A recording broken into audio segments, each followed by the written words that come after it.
Hi guys, Henry here from Investment for Expats, and today I'm going to go over bond option specifically with Investors Trust. Now, I've been over Hansard 1Z that I actually quite like as a bond option, where it's just a kind of flat fee of I think it's £412. They take 1% up front, and then you've got full flexibility. Again, written a lot about the bond options on the blogs, done a number of videos of them, but traditionally they were quite high fee paying products, and they were usually sold on tax advantages. Now obviously they can have a massive implementation on a lot of people depending on where they're looking to retire. So for example, if you're looking to retire in a high tax place like the UK or Australia, they can have that tax advantage. And even so, bonds, the way they're wrapped up with the ATO, they have that 10-year treatment with the tax if you don't touch it, where it can make it tax efficient. And the same with the UK, you can do something called top slicing, where you take it out so it doesn't dramatically affect your taxation. So it can be validate for the right person. Again, if you're living in somewhere like the UAE and you depend on and you look to retire there, a bond may not be justifiable paying all those high fees because you're in a low tax jurisdiction, and having something with that kind of mitigates the income tax or capital gains in a place at zero anyway may not be so relevant. So going on that, Investors Trust. Now we've looked at a lot of bonds. We've gone more of the traditional routes where we said look at the kind of Royal Londons, the FPIs, the Generali's, they're quite high fee paying.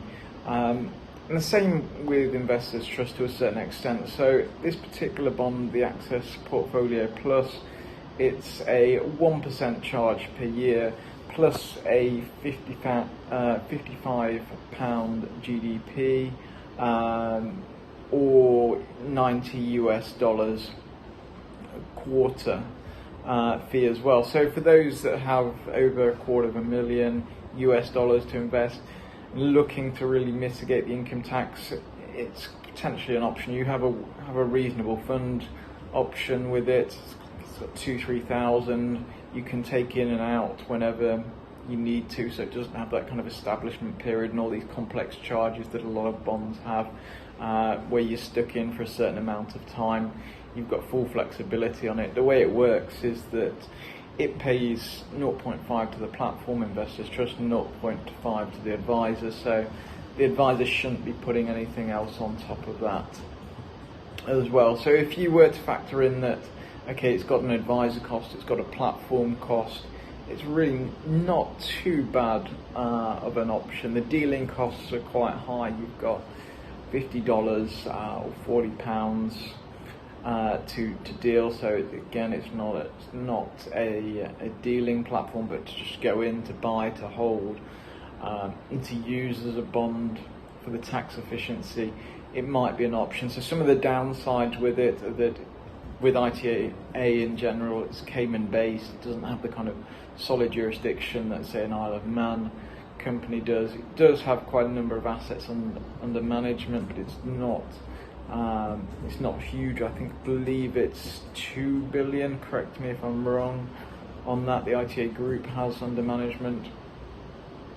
So those are the potential downsides of that. But for me, it's not a bad option if you've got large amounts, you're looking for tax efficiency when you do come to retire and you do withdraw. If you have got any questions, feel free to message me at info@investmentforexpats.com. Thanks.